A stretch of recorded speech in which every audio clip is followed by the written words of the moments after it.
BJP नहीं समझ पाई नीतीश का प्लान। आगामी चुनाव में नीतीश ने बदला राजनीतिक माहौल। आखिर यादव वोट बैंक पर क्यों टिकी है बीजेपी की नजरें?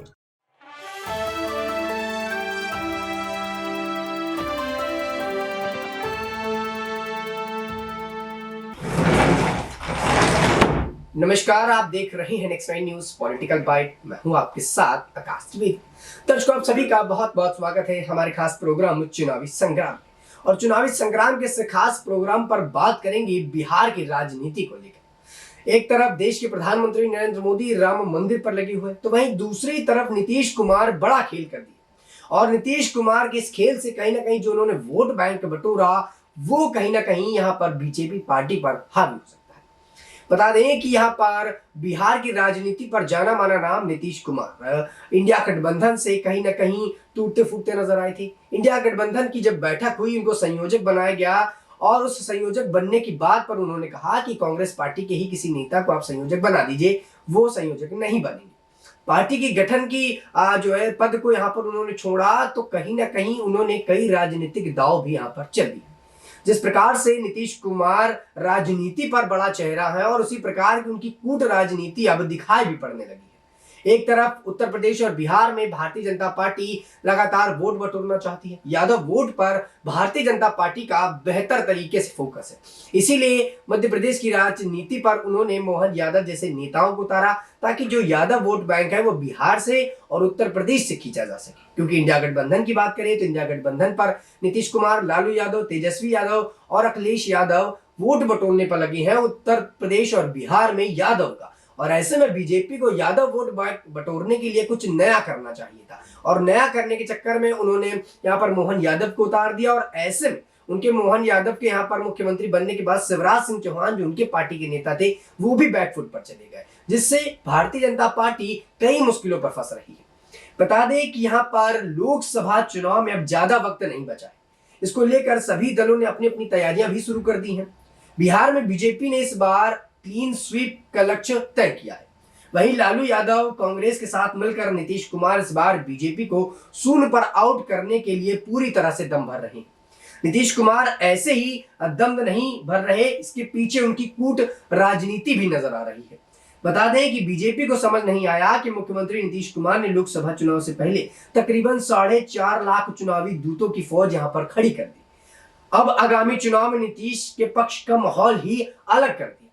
बता दें कि यहाँ पर बीजेपी राम मंदिर को लेकर लगी रही, राम मंदिर मामले पर लगी रही और धर्म के नाम पर कहीं ना कहीं वोट बटोरने की राजनीति पर लगी रही। और इधर बिहार की राजनीति में नीतीश कुमार ने बड़ा खेल कर दिया। 4.5 लाख वोट यूं ही बटोर लिए। उन 4.5 लाख वोट के साथ साथ जो अन्य लोग जुड़े, वो भी यहाँ पर कहीं ना कहीं इंडिया गठबंधन के खेमे में आ गए। नीतीश कुमार ने अकेले इतने वोटों का इंतजाम कर लिया। उधर लालू प्रसाद तो लगे ही हैं और उनके बेटे तेजस्वी यादव अलग तौर पर। बता दें कि ये चुनावी दूत कोई और नहीं बल्कि बीपीएस के नव नियुक्त शिक्षक और अन्य सरकारी कर्मचारी हैं, जिनकी हाल फिलहाल में नियुक्ति की गई। बीपीएस के माध्यम से चरणबद्ध तरीके से शिक्षकों की नियुक्ति जारी है। हाल में सीएम नीतीश कुमार ने पहले चरण में लगभग 3,68,000 नियोजन शिक्षक भर्तियों की नियुक्ति की थी। इससे पहले जीविका दीदी की फौज भी यहाँ पर वो तैयार कर चुके हैं। मुख्यमंत्री की ओर से इनका मानदेय बढ़ा दिया गया है और इनका बढ़ा मानदेय और हड़ताल अवधि में चयन मुक्त आंगनबाड़ी सेविकाओं और सहयोगियों के पुनः बहाली उन्हें सरकार के करीब लाने वाले कदम में है।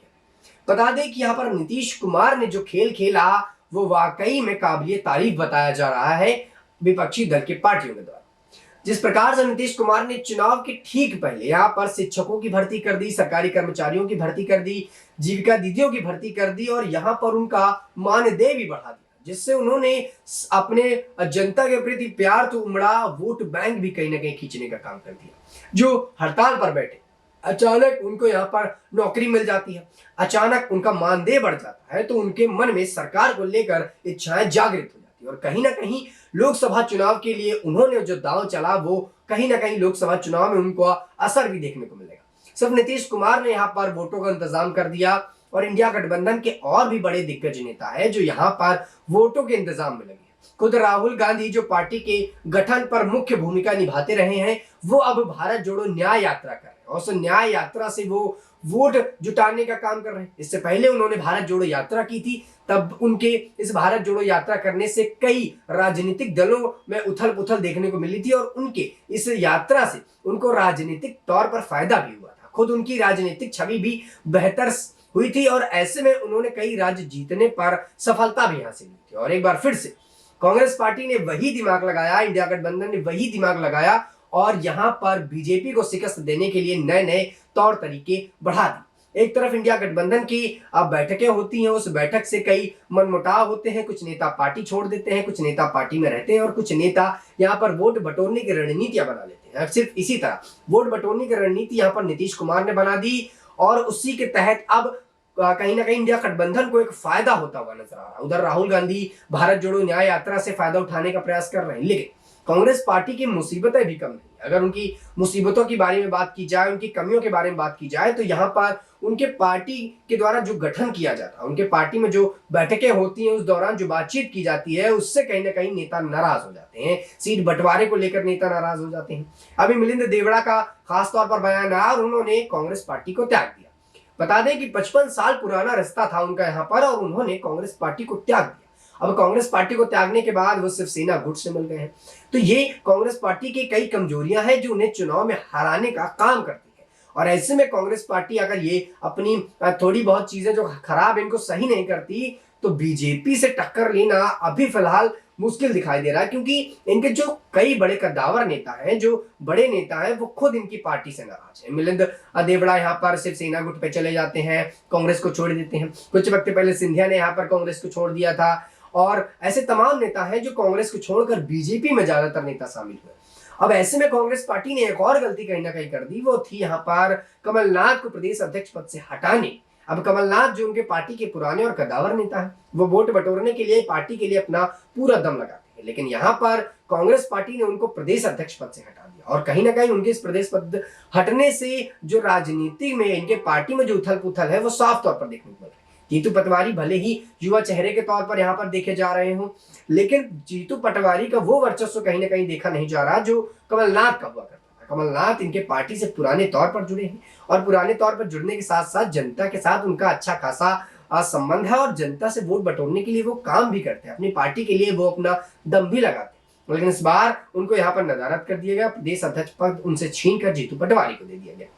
वहीं गहलोत को यहाँ पर कहीं ना कहीं नाराजगी देखने को मिल रही है कांग्रेस पार्टी की तरफ से और गहलोत चुनाव के बाद से, विधानसभा चुनाव के बाद से गहलोत को भी कांग्रेस पार्टी कुछ खासा यहाँ पर अहमियत देती हुई नजर नहीं आ रही। तो ये अहमियत के चलते कांग्रेस पार्टी अपनी कई किए गए कामों को लेकर मुसीबतों पर आ सकती है।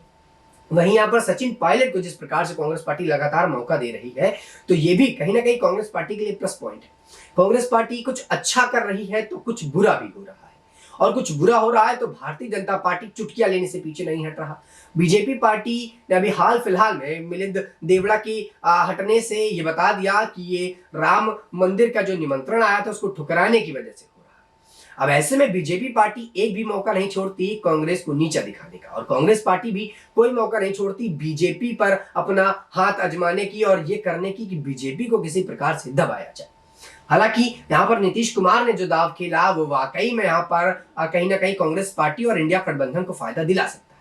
उधर भारतीय जनता पार्टी अभी भी राम मंदिर को लेकर लगातार चर्चाओं में है और राम मंदिर को लेकर ही प्रतिक्रियाएं आ रही हैं। लगातार बीजेपी पार्टी के तमाम कद्दावर नेता सिर्फ राम मंदिर को लेकर ही बात कर रहे हैं, डिबेट्स वगैरह में उनकी बातें आ रही हैं, बयानबाजियां सिर्फ राम मंदिर को लेकर आ रही हैं। लेकिन कहीं ना कहीं राम मंदिर के नाम पर वोट बटोरने के चक्कर में बीजेपी यहाँ को मुंह की न खानी पड़ जाए, क्योंकि उनकी पार्टी पर उथल पुथल देखने को मिल रही है। बात अगर उनकी ही पार्टी की कर लिया जाए, भारतीय जनता पार्टी की और मध्य प्रदेश राज्य की, तो मध्य प्रदेश में शिवराज सिंह चौहान की बयानबाजियों से साफ होता है कि बीजेपी कहीं ना कहीं उल्टा मुंह की खानी पड़ सकती है। और क्योंकि यहाँ पर शिवराज सिंह चौहान उनकी पार्टी के पुराने और बड़े नेताओं के तौर पर गिने जाते हैं, लेकिन लगातार उनका जो वर्चस्व है वो कांग्रेस यहाँ पर बीजेपी पार्टी पर कम हो रहा है। और ऐसे में शिवराज सिंह चौहान के जो बयान आ रहे हैं वो बता रहे हैं कि वो बीजेपी पार्टी से कहीं ना कहीं थोड़ा बहुत रुष्ट है, क्योंकि उनको यहाँ पर सीएम के तौर पर देखा जा रहा था। जनता ने जो वोट दिया वो सीएम के तौर पर दिया। यहाँ पर महिलाओं के बयान आए और उन्होंने कहा कि भैया हमने आपके चेहरे पर वोट दिया था और आपके लिए ही वोट दिया था, अगर आप नहीं तो बीजेपी ने। तो ऐसे में बीजेपी पार्टी राम मंदिर को लेकर वोट बटोरने के प्रयास में तो लगी है और ऐसी तमाम चर्चाएं भी हो रही हैं, विपक्षी पार्टी के नेताओं की तरफ से लगातार बयान भी आ रहे हैं, लेकिन बीजेपी पार्टी ये भूल जा रही है कि इसके अलावा भी तमाम मुद्दे हैं और उन तमाम मुद्दों पर बात करनी चाहिए, जनता से जुड़ना चाहिए।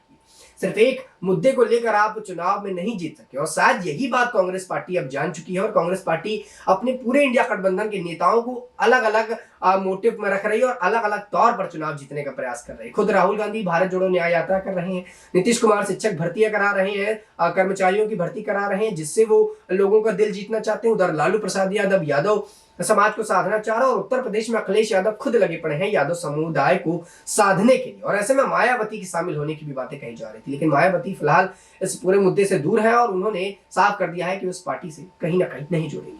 तो अब दर्शकों देखना ही होगा कि जिस प्रकार से नीतीश कुमार ने यहाँ पर ये बड़ा दाव चल दिया राजनीति पर, तो ऐसे में बीजेपी पार्टी अब क्या कुछ करती है। क्या नीतीश कुमार की ये दाव से बीजेपी पर कहीं ना कहीं जो दिक्कतें हैं वो देखने को मिलेंगी, और क्या कांग्रेस पार्टी के साथ साथ जुड़े इंडिया गठबंधन के वो नेता अलग अलग तौर पर वोट बटोरेंगे, और क्या लोकसभा चुनाव में यहाँ पर बीजेपी को मुंह की खानी पड़ेगी। इस पूरे मुद्दे पर आप अपनी क्या राय रखते हैं नीचे कमेंट सेक्शन में हमें जरूर बताइएगा। फिलहाल के लिए इतना ही। देश दुनिया की तमाम खबरों से जुड़े रहने के लिए देखते रहिए नेक्स्ट 9 न्यूज़ पॉलिटिकल बाइट।